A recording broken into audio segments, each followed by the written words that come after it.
Hace un tiempo, Yehuda Rivko publicó en este canal de YouTube un video en el que contaba que el concepto de conciencia, o Neshama en términos judíos, parecía estarse descubriendo a partir del conocimiento científico, específicamente de la física cuántica.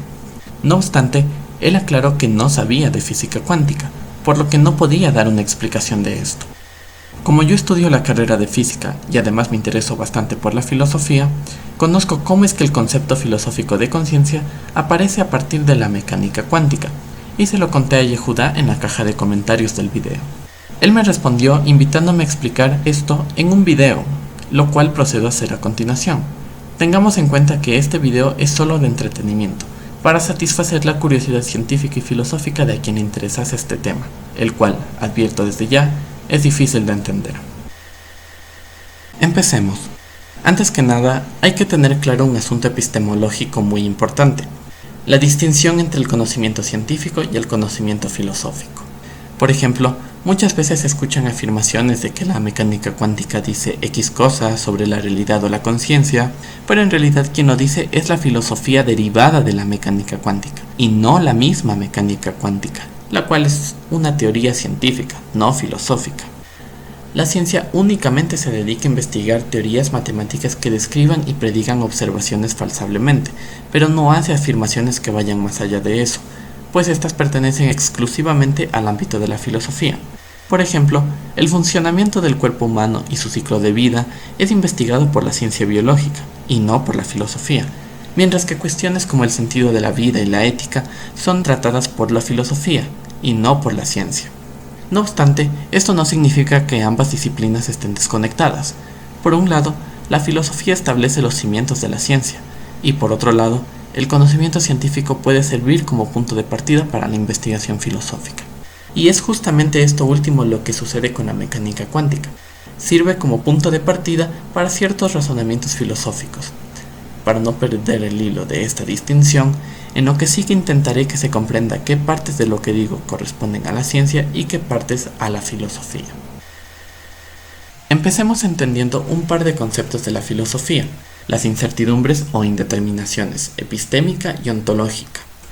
Una incertidumbre epistémica es la ignorancia que tenemos de algo debido únicamente a que existe cierta información que nosotros mismos no poseemos, mientras que la indeterminación ontológica es la ignorancia que tenemos de algo debido a la propia indefinición de ese algo.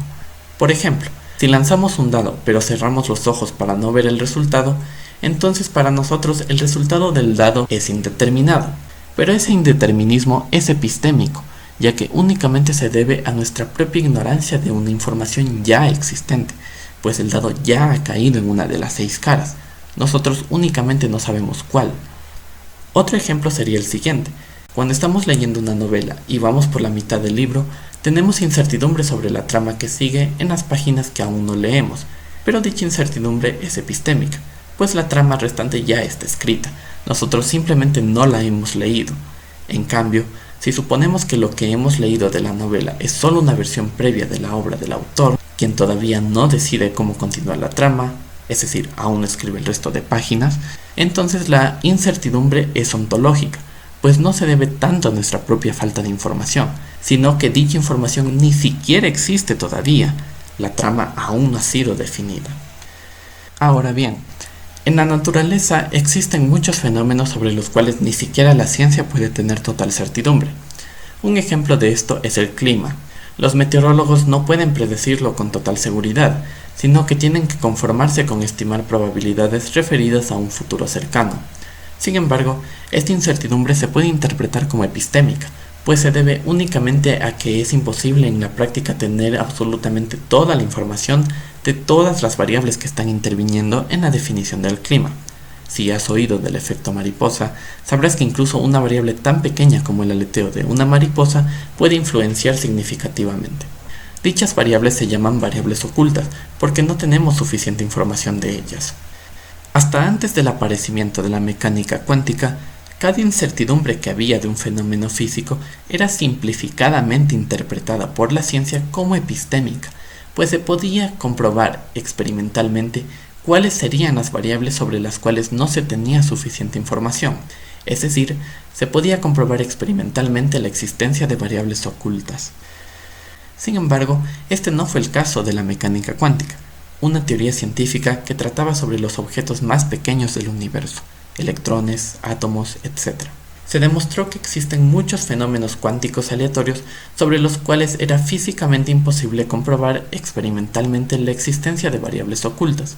Esto hizo plantearse la interrogante filosófica de si tal aleatoriedad correspondía más bien a una indeterminación ontológica, lo cual llevaría a conclusiones muy extrañas.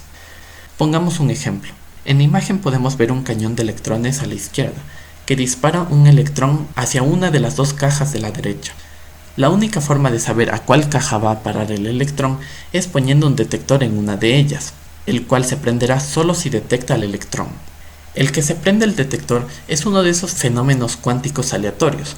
Si dicha aleatoriedad corresponde a una indeterminación ontológica, eso quiere decir que el que no sepamos si el detector se prenderá no solo se debe a una falta de información, la de por cuál ducto viajó el electrón, sino que dicha información ni siquiera ha sido definida aún. Dicho de otra manera, aun cuando el electrón ya llegó oficialmente a una de las cajas, la realidad de a cuál de ellas llegó aún no está definida. No solo nosotros no la conocemos, es que ni el universo mismo la ha decidido todavía, y solo lo hace al momento preciso en que ponemos el detector.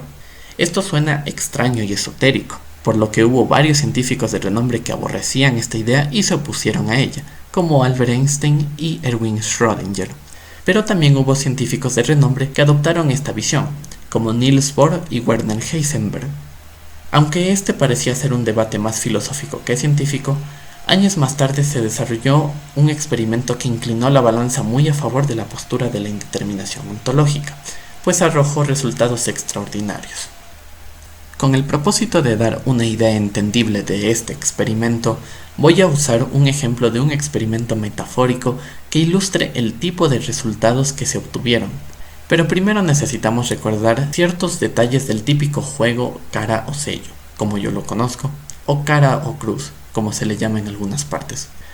Decimos que una moneda no tiene sesgo o que es insesgada cuando no está alterada de tal forma que muestre probabilidades distintas a las normales, es decir, 50% para el resultado cara y 50% para el resultado sello.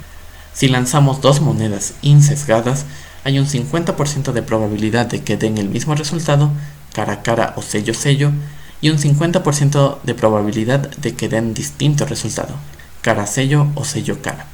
Si los resultados de un experimento con una moneda real se alejan demasiado de estos números, entonces se considera que la moneda estaba sesgada, en tanto que se haya hecho una cantidad significativa de pruebas. Ahora sí pasamos a la explicación del experimento. Pese a que el ejemplo usado no es literal, la perplejidad y asombro que genera es precisamente como la generada por el experimento real. Imaginemos que unos científicos están investigando unas cajas cúbicas selladas que tienen una moneda dentro cada una. Estas cajas han sido sacudidas para que la moneda dentro caiga mostrando uno de sus dos resultados posibles, cara y sello.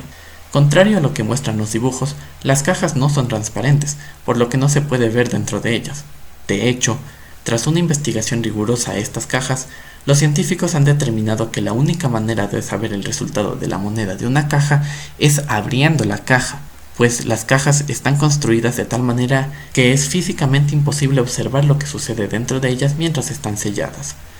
Cada caja tiene dos compuertas, una en la cara izquierda y otra en la cara derecha. Hay infinitas cajas y están agrupadas en pares. Supongamos que los científicos toman aleatoriamente una muestra muy grande de pares de cajas. Sabemos que, si las monedas no están sesgadas, entonces lo que se espera observar es que, en aproximadamente el 50% de los casos, ambas cajas del par muestren el mismo resultado, esto es, cara a cara o sello a sello, y en el otro 50%, distinto resultado, esto es, cara a sello o sello a cara. Los científicos desean saber si eso es lo que sucede aquí, por lo que se disponen a abrir las cajas.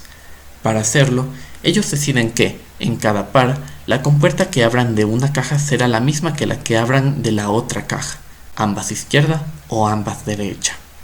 El resultado que obtienen es que, en el 70% de los casos, ambas cajas de cada par muestran el mismo resultado.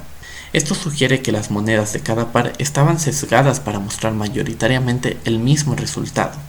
Los científicos repiten el experimento, pero esta vez deciden que, en cada par, la compuerta que abran de una caja será distinta de la que abran de la otra caja, la una izquierda y la otra derecha. El resultado que obtienen es distinto. Ahora solo en el 30% de los casos ambas cajas de cada par muestran el mismo resultado. Esto nos muestra que los resultados varían según cómo elijan los científicos abrir las cajas.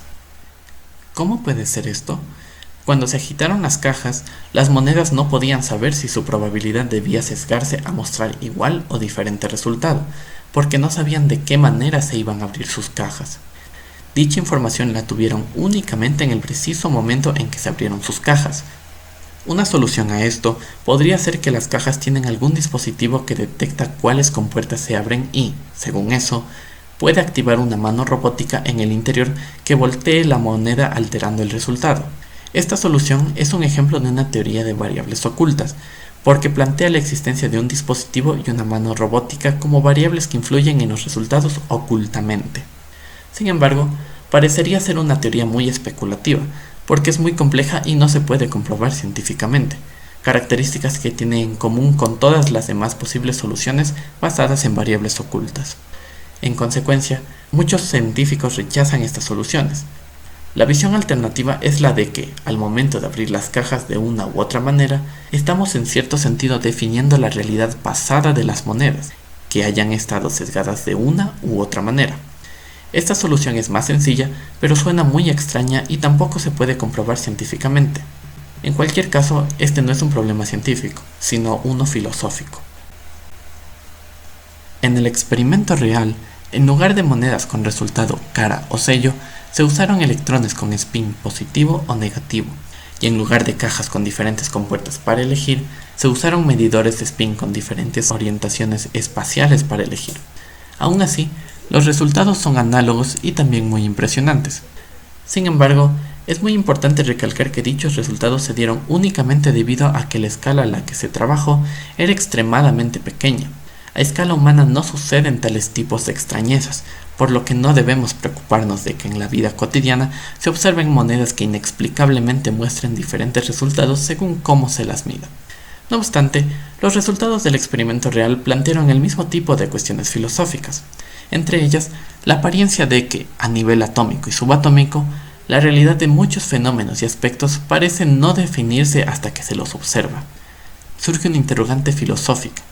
¿Qué tenemos de especial los observadores como para que ciertos aspectos de la realidad se definan cuando los observamos?